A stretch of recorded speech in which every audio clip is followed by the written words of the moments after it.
nitakuletea namna ya kufahamu siku ya kubeba ujauzito kwa kutumia kalenda, kwa kuhesabu siku zako. Kwa hiyo ni lini sasa wewe unabeba ujauzito? Hicho ni kipengele ambacho wengi wamekuwa wakituuliza, ndio maana wengi wamekuwa wakitumia njia za uzazi wa mpango za kisasa. Ni rahisi sana.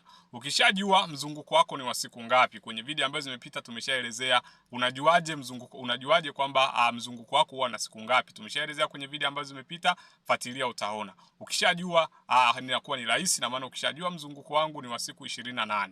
Utakachofanya utachukua 28 utatoa 14.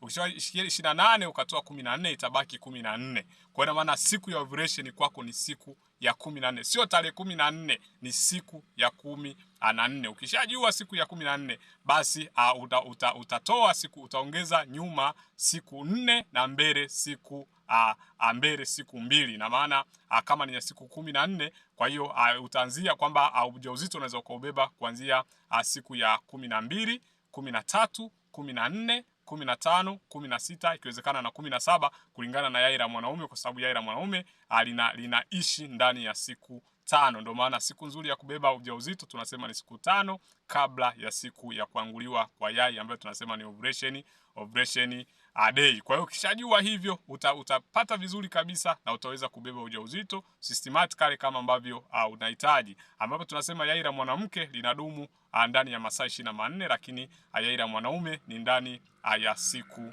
5.